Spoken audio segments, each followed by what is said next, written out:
Assalam Clean Girl, j'espère que vous allez bien. Alors aujourd'hui, thème de cette vidéo. Ma batterie est vide et je dois faire dodo. Si tu veux me recharger, il faut me mettre sur le chargeur. Voilà, super introduction, c'était la Toonie des filles. Je vais aller la ranger dans la chambre et j'arrive. Assalam Clean Girl, j'espère que vous allez bien. Alors, j'ai une nouvelle idée de vidéo, j'espère qu'elle va vous plaire. En fait, j'ai posté une boîte à questions sur Instagram, en story Instagram, et j'ai récolté toutes vos questions, j'en ai eu des super sympas. Je les ai toutes ici et pour le coup, je me suis dit qu'on allait y répondre ensemble. Ça nous permettra de... déjà, ça vous permettra de mieux me connaître. Ça permettra aussi d'ouvrir en fait le champ à plein de sujets différents. J'aime beaucoup tout ce qui est petit talk entre sœurs, etc. Donc voilà, c'est ce que je vais essayer de recréer ici. Je voulais appeler ce petit moment parce que j'ai l'intention en fait d'en faire assez souvent sur ma chaîne. Donc voilà, dites-moi en commentaire si ça vous plaît pour le coup. Mais j'ai décidé d'appeler ce petit moment le matcha talk parce que j'ai mon matcha over here. Et ce moment, ça va être un moment super chill entre girls. Donc voilà, installez-vous, prenez une boisson chaude et puis let's go! Alors, first question. Il y a une beauty qui m'a demandé, alors, je suis nouvelle ici et j'ai adoré ton contenu, j'aimerais bien mieux te connaître et connaître ton parcours. Bienvenue, je m'appelle Shaima, moi je vais avoir 30 ans Inch'Allah en janvier. Donc voilà, j'ai trop hâte d'ailleurs d'entrer dans ma trentaine. Je sais pas comment s'est passé votre passage à la trentaine, mais dites-moi en commentaire comment ça s'est passé, j'ai trop envie de savoir. Mon parcours il est tellement simple pour le coup. Je suis mariée, j'ai des enfants, j'ai la vie classique, j'ai envie de dire. Moi, je me suis mise sur les réseaux sociaux. Pourquoi? Parce que j'avais besoin de partager tout le savoir que j'ai emmagasiné et que j'ai galère à trouver toute seule. Je m'explique. Quand j'ai voulu adopter un mode de vie plus healthy, plus focus sur le bien-être, etc., et plus focus sur le comportement et le mode de vie qu'on devrait avoir en islam, je me suis rendu compte en fait que j'ai littéralement galéré à trouver des créatrices de contenu, etc., qui faisaient ça. La plupart du temps, toutes les influenceuses qui vont parler de healthy lifestyle, de méditation, etc., de la meilleure version de soi-même, etc., ça va toujours être des personnes non musulmanes, du coup. Donc, il y avait toujours cet aspect healthy, etc., wellness, on prend soin de nous, etc., on prend soin de notre corps, on s'alimente correctement, etc. Mais il n'y avait pas cet aspect spirituel, ou du moins, s'il était spirituel, il n'était pas islamique du coup. Donc ça m'embêtait parce que je prenais moi ce que j'avais à prendre pour le coup chez les créatrices de contenu qui faisaient ce type de contenu là, mais il y avait toujours une dimension, vous savez, il manquait l'intention islamique du coup, c'est ça. Donc je me suis dit, je galère à trouver, et vous savez ce que je vais faire, je vais faire ce que j'ai galéré à trouver. Donc voilà, c'est pour ça que je me suis mise sur les réseaux sociaux pour vous partager tout ce que j'ai appris et pour potentiellement être, si possible, une source d'inspiration pour vous. Ou ne serait juste la personne qui va vous donner, en fait, qui va vous insuffler en fait cette envie d'être la meilleure version de vous, quoi. Donc voilà. Je sais pas si je me suis bien présentée pour le coup. Mon parcours, oui. Si on parle du parcours professionnel, alors moi, j'ai toujours travaillé avec les enfants. Le dernier poste que j'ai occupé, j'ai travaillé dans une crèche. Et celui juste avant, la crèche, ça a duré 2 mois. Celui juste avant, j'ai travaillé en tant qu'assistante pédagogique pendant 4 ans dans une école privée bilingue. Du coup, j'étais avec des maternelles, petite section, moyenne section, grande section. C'était génial, mais à un moment, mon foulard dérangeait. Donc voilà, c'est pour ça que je me suis retrouvée créatrice de contenu à temps plein sur les réseaux sociaux. Et alhamdoulilah, je pense que Allah m'a littéralement sauvée à ce moment-là. Donc voilà, maintenant je suis là pour vous. Autre question. Comment t'organises-tu dans le quotidien avec tes filles? Je m'organise comme je peux. En fait, je fais en fonction. Quand on a des enfants, les journées, elles sont pas... En fait, on peut faire une trame, du coup, mais des fois, il y a des surprises. Donc voilà, je pense qu'il faut breathe, vous savez. Faut pas être control freak, en fait. Il faut pas se dire il va se passer tout ce que j'ai dit qu'il allait se passer. C'est pas possible parce qu'il y aura toujours des couacs, etc.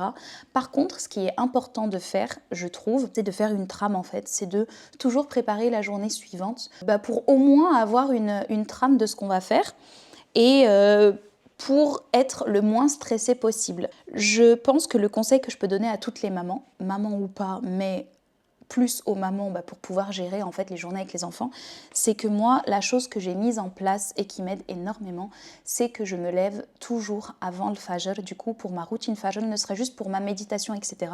Parce que j'ai besoin d'avoir ce moment de silence. Je vous en ai parlé plein de fois sur Instagram, mais en fait, avant le fajr, du coup, donc comme vous savez en islam, il y a une beauté dans le dernier tiers de la nuit, donc en fait il y a une atmosphère qui est toute douce.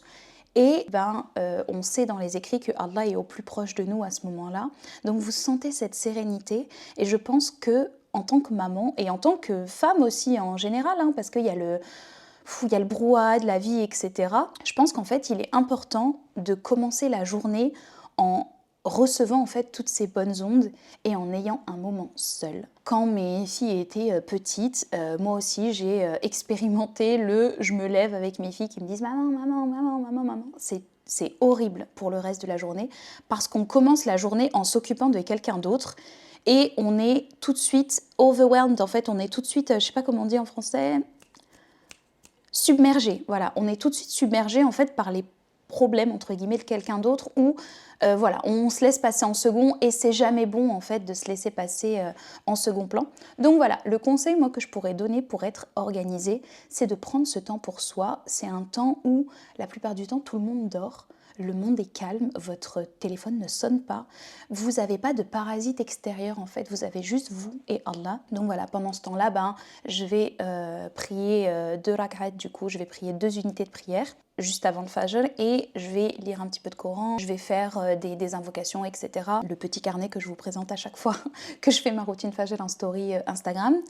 Et quand il me reste un peu de temps, je sais pas, je vais faire mon sport ou je vais me caler et lire un petit peu. Et ensuite, quand c'est l'heure du fajr, je vais prier le fajr. Voilà. Ça, je pense que c'est la chose qui m'a le plus aidée à rester apaisée et à gérer mes journées par la suite avec les filles, etc. Mais j'arrive très bien à gérer ma journée avec les filles.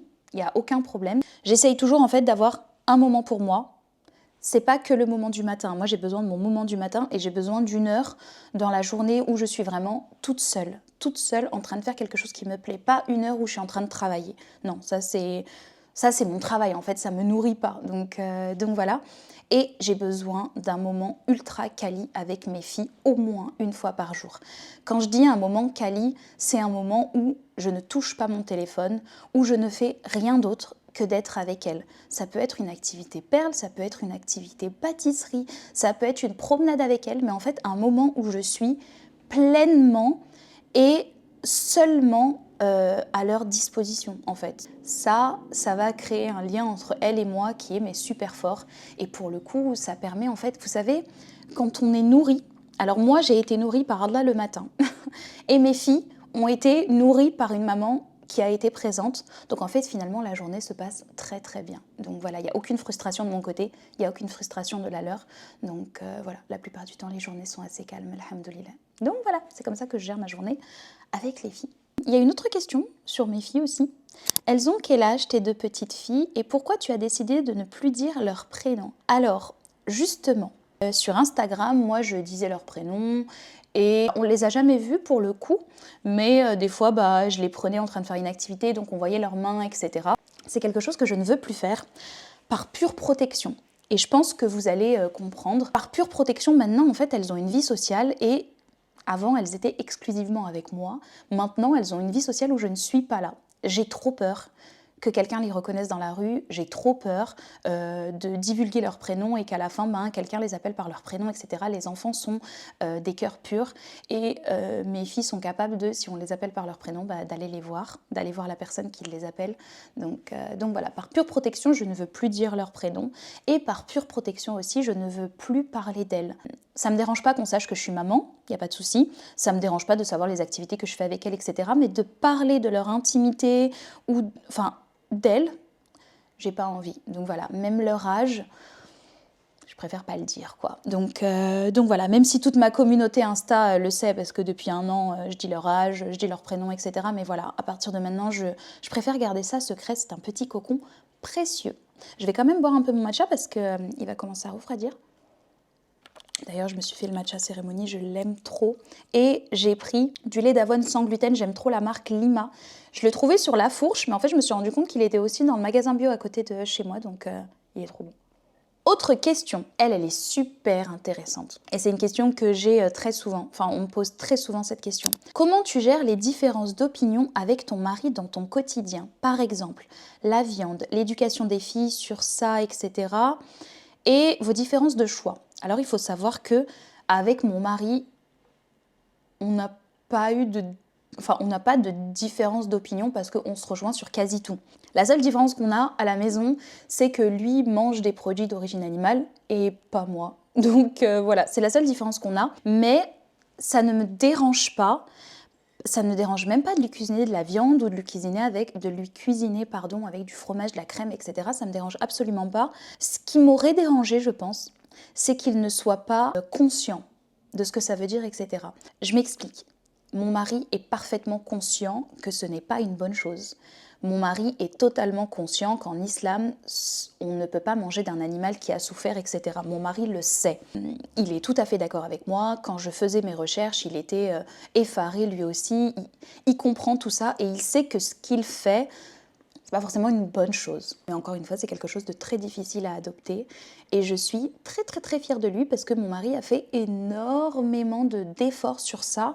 À la maison, on cuisine quasi jamais de viande. Là, la dernière fois que mon mari a acheté de la viande, ça se compte en mois. Faudrait que je re-regarde dans mes mémories. Du coup, on avait pris une photo en fait des courses et pour le coup, faudrait que je re-regarde, mais je crois que ça se compte en mois. Ça doit faire 6 mois que mon mari n'a pas acheté de viande parce que c'est le seul qui mange de la viande à la maison. Et à la maison, franchement, il en mange quasi jamais. À chaque fois en fait qu'il mange de la viande, c'est souvent dehors avec ses copains ou quand il est au resto, etc. Pareil pour les produits d'origine animale, donc tout ce qui est fromage, crème, etc. À la maison, on n'a pas de lait. Le fromage, il va en manger de temps en temps. En fait, à la maison, moi, je fais un plat. Et c'est le plat vegan de tout le monde en fait. Et si mon mari a envie, je sais pas moi, d'un gratin de pommes de terre avec de la crème fraîche, etc., je lui fais avec plaisir, il n'y a aucun souci. Mais en temps normal, il se contente très bien de ce qu'on fait à manger et ça lui convient parfaitement. Mon mari, je pense qu'il a vu mon évolution, qu'il a vu que, avant, moi je vous ai dit, avant j'étais une accro au Nutella, je mangeais beaucoup de tout ce qui était fast-food, etc. Mais j'ai envie de dire, c'est triste à dire, mais j'étais une personne lambda qui mangeait des choses dites normales, qui ne le sont absolument pas, mais des choses normales. Je me nourrissais avec de l'industriel, voilà. J'avais jamais entendu parler de tofu et je mangeais pas... vous avez compris. J'étais une personne lambda qui mangeait tout ce qui était de plus normal. Et en fait, je pense que mon mari, quand il a vu mon cheminement et il sait pertinemment en fait que ça m'a fait énormément de bien. Il a vu le changement sur mon corps, il a vu le changement sur mon mood, il a vu le changement sur ma peau, sur mes cheveux, sur tout. Donc mon mari a été aux premières loges en fait de ce glow-up que j'ai eu et sans aucune prétention parce que vraiment ça s'appelle un glow-up, ça s'appelle un vrai glow-up que j'ai eu. Donc alhamdoulilah. Et je pense que mon mari le sait en fait. Et il le voit sur lui quand il va en déplacement et que entre midi et deux, ils vont manger des kebabs, etc. Enfin avec ses collègues et tout. Quand il rentre, mais il a tellement mal au ventre, il est tellement malade et il me dit Shaima, s'il te plaît, est-ce que tu peux me faire ça et tout, s'il te plaît, Shaima, j'ai besoin de manger ça et tout. Avec mon mari, au niveau alimentaire, on n'a pas de différence d'opinion qui nous crée des problèmes. Au contraire, en fait, on est très ouvert d'esprit sur ce que tu as envie de manger, ce que j'ai envie de manger. Et on est en totale adéquation avec nos croyances vis-à-vis de l'alimentation. Donc voilà, il n'y a pas de souci. Et l'autre question, c'est sur l'éducation des filles. En gros, comment je gère les différences d'opinion concernant l'éducation de mes filles. Pareil, avec mon mari, on est d'accord sur tout. On a une vision de l'éducation de nos enfants qui est la même, mais en tout point. Et vous savez, des fois, ça m'émeut énormément parce que je me dis, mais subhanallah, Allah réunit pas deux personnes au hasard. Parce qu'en fait, notre éducation peut paraître bizarre en fait pour les gens. Vous savez, nous, on frustre pas nos enfants. Enfin, bon, ma fille, elle n'a pas envie de manger son repas, elle le mange pas. Elle a envie de passer au dessert directement, elle mange son dessert. Enfin, j'ai pas de problème avec ça. Concernant l'allaitement, mon mari n'a pas eu son mot à dire. J'estime qu'un homme n'a pas son mot à dire sur l'allaitement qu'une femme veut faire à son enfant. On est d'accord sur tout, en fait, sur l'alimentation. Quand j'ai dit que moi, mes filles, je voulais pas qu'elles mangent des produits d'origine animale, on en a discuté. Mon mari m'a dit qu'il était totalement d'accord.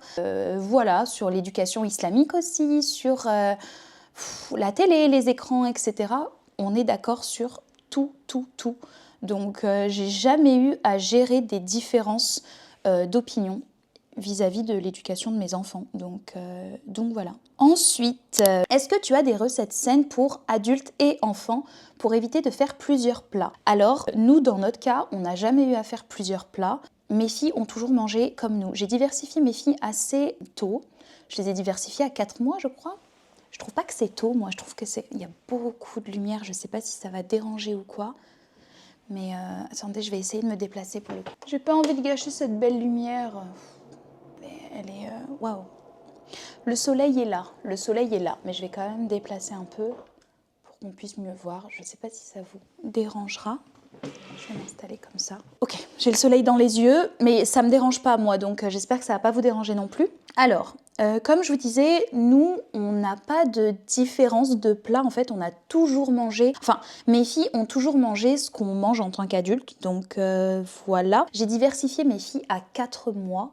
Et du coup, c'était de l'allaitement exclusif pendant 2 ans. J'ai allaité la première 2 ans et la deuxième 2 ans. Et en fait, elles ont été diversifiées à 4 mois. Donc en fait, à 4 mois...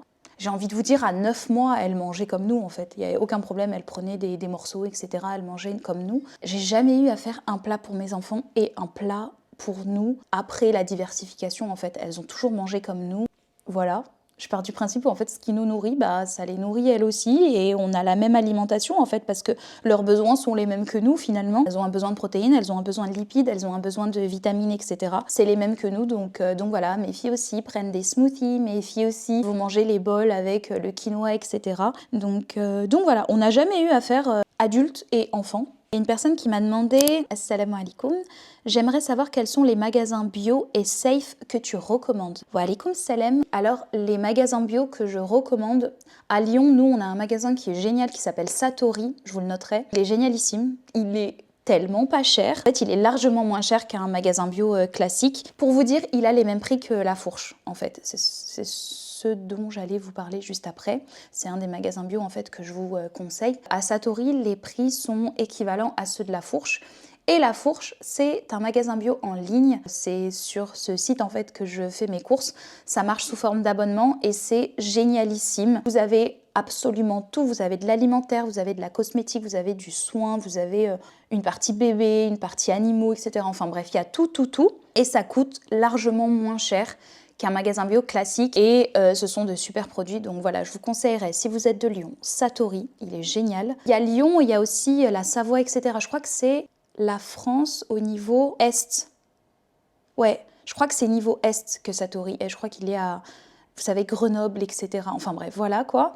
Et La Fourche, c'est génial. Franchement, si vous n'avez pas de Satori, du coup, à côté de chez vous, La Fourche, c'est génial. Comme je vous ai dit, c'est un magasin bio en ligne. Les prix sont littéralement moins chers qu'un magasin bio classique. J'aime bien La Vie Claire aussi. Il y en a certains à Lyon, du coup. Et je trouve qu'au niveau des fruits et légumes, etc., les prix sont totalement corrects. Et voilà. Sinon, je vous avoue, Biocop, ça reste très cher. Donc, j'y vais quasi jamais. Et voilà. Moi, je vous conseillerais La Fourche si vous n'êtes pas de Lyon. Et même si vous êtes de Lyon, parce que moi, personnellement, j'ai Satori aussi à Lyon. Mais La Fourche, c'est génial parce qu'en fait, vous commandez, vous êtes livré à la maison, c'est génialissime. La Vie Claire aussi, c'est cool. Donc voilà.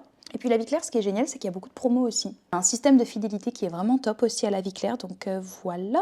Ensuite, j'avais une question concernant le dentifrice des enfants.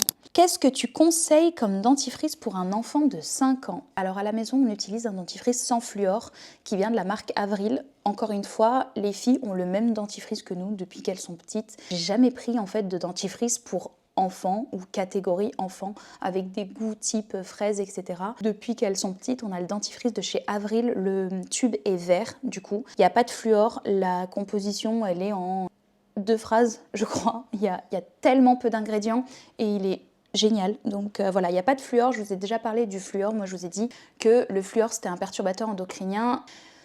Il y a des gens qui sont d'accord, il y a des gens qui ne sont pas d'accord. Il y a les dentistes qui vont vous dire que le fluor est ultra bénéfique pour votre santé, on en a besoin, etc. Pour moi, le dentifrice, ça reste... Pour moi, le fluor, ça reste un perturbateur endocrinien ultra dangereux qui se trouve aussi dans l'eau du robinet, etc. Moi, je fais tout pour l'éviter. Donc voilà, notre dentifrice à la maison, que ce soit pour Daddy, pour moi ou pour les filles, il est sans fluor et c'est de la marque Avril. De toute façon, je vous mets tout en description, Inch'Allah. Autre question, c'était une question plus religieuse du coup. Quelle est ta routine du Jumu'ah en plus de la routine Fajr? Je vais vous expliquer une journée type, mais je vais d'abord aller chercher une cuillère pour mélanger mon matcha. Regardez-moi la beauté de cette couleur quand même. J'aime trop. Je pense que si vous venez d'Insta, vous savez que ma couleur préférée c'est le vert et notamment le vert matcha comme ça là. D'ailleurs, c'est pour ça que j'aime trop ma salle de sport parce que tous les murs sont vert matcha. J'aime trop.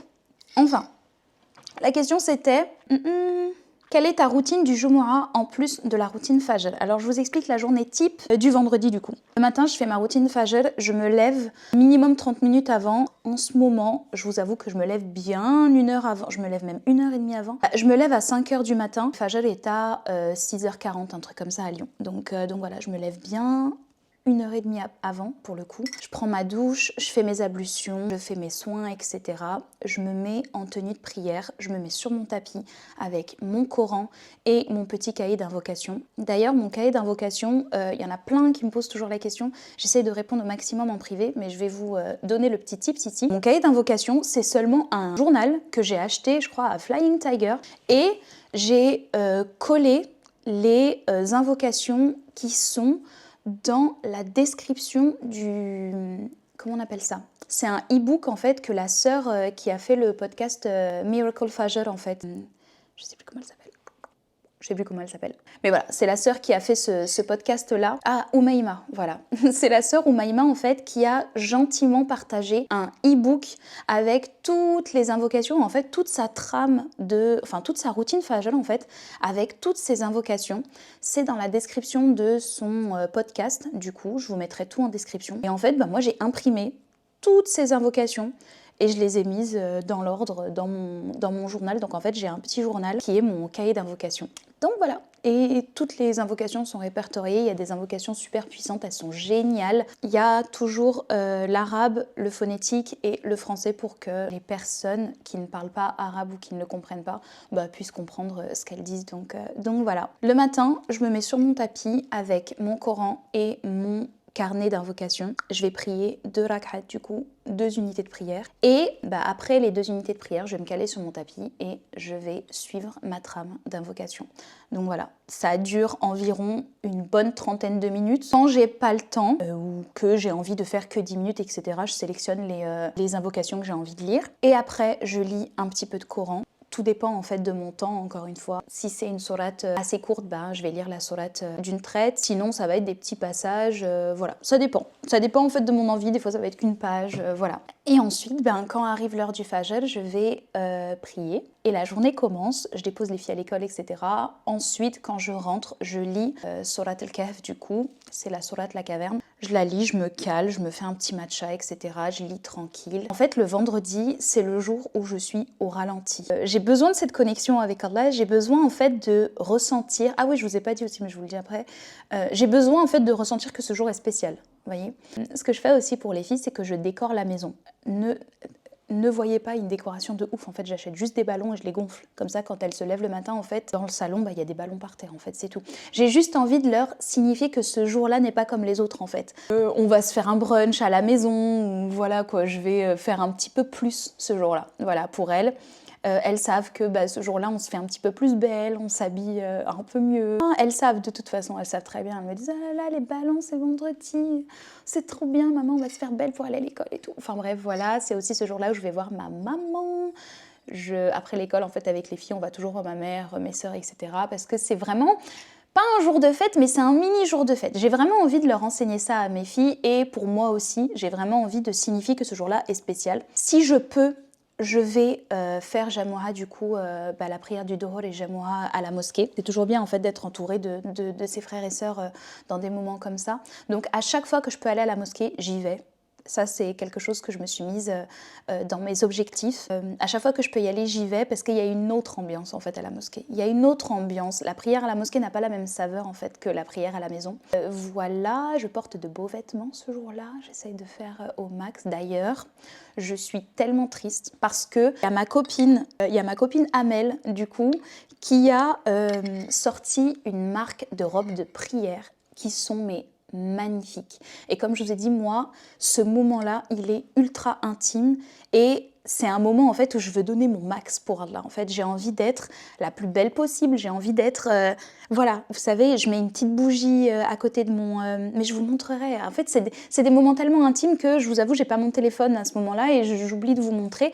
Mais je mets une petite bougie à côté de mon tapis. En fait, c'est vraiment je crée un univers et je romantise un petit peu cet univers-là. Et j'aime bien avoir une belle tenue, quoi. Et je suis trop triste parce que ma copine Amel, du coup, je vous mettrai son compte, c'est Dinikae, je crois. Ouais, ça se dit Dinikae ou ça se dit Dinike, je sais jamais comment on dit. Elle va me gronder si elle voit. Mais son compte sur Instagram, c'est Dinikae et elle a lancé sa collection de robes de prière qui sont magnifiques. Justement, en fait, c'est la robe pour cette occasion, en fait. Parce que je pense qu'on oublie, mais la prière, c'est une occasion folle, en fait. Et c'est, vous savez, on a tendance à s'habiller pour aller à un mariage, pour aller prendre un brunch avec ses copines, etc. Je trouve que c'est super important aussi de s'habiller et de se faire belle pour ce rendez-vous avec Allah. Pourquoi je suis pleine d'émotions, là? J'ai envie de pleurer. Je vais reboire un peu. Voilà. Je trouve que c'est super important en fait de donner son max en fait pour ce rendez-vous-là. Et je suis trop triste parce qu'en fait, il y a une rupture de stock sur toutes ces robes. Depuis le début, elle a eu un succès fou, alhamdoulilah, mais je suis trop triste. J'attends juste que les robes reviennent en fait et que je puisse en prendre une du coup. Donc voilà. Et en fait, c'est tout ce que je fais pendant... Ah oui, le vendredi aussi, c'est un jour où je donne ma sadaqa. J'en ai parlé sur Instagram, du coup, en story. Je mets un point d'honneur à faire des sadaqas, en fait. Je trouve que c'est super important, c'est quelque chose qui s'est perdu. Donc, une fois par semaine, le vendredi, je vais donner une sadaqa, peu importe à qui. Moi, je soutiens une association qui s'appelle MATW, donc je peux leur envoyer à eux, ou alors je vois quelqu'un dans la rue qui a besoin et du coup, je vais lui donner un billet ou quoi. Ce jour-là, en fait, c'est un jour où je donne. Je donne. C'est un jour où je vais essayer de multiplier les bonnes actions. Je vais être ultra souriante avec les gens dehors, bien qu'il faut le faire tous les jours, bien sûr. Mais en fait, ce jour-là, j'essaye de donner encore le max. Je vais jouer avec les enfants, je vais acheter des trucs aux enfants, je vais en donner dans la rue. Enfin, voilà, voilà. Genre, je vais chercher mes filles à 16h et je vais prendre un petit peu plus de goûter et je vais donner à leurs copains, copines à la sortie de l'école. Voilà, c'est un jour en fait qui est ultra important pour nous et j'essaye vraiment de le sacraliser à fond, quoi. Donc voilà. Dites-moi d'ailleurs ce que vous faites vous le vendredi, je trouve que c'est super intéressant. Et j'ai terminé les questions du coup. Voilà. J'ai terminé les petites questions. J'ai passé un super moment avec vous. J'aime trop ces petits moments matchato comme ça où on discute, etc. N'hésitez pas à me dire si ça vous plaît, les moments comme ça où on discute, etc. Personnellement, c'est ce que j'aime regarder sur YouTube. J'aime bien en fait les moments où on est calé avec des personnes qui nous inspirent. Voilà, partager un petit moment. Donc voilà.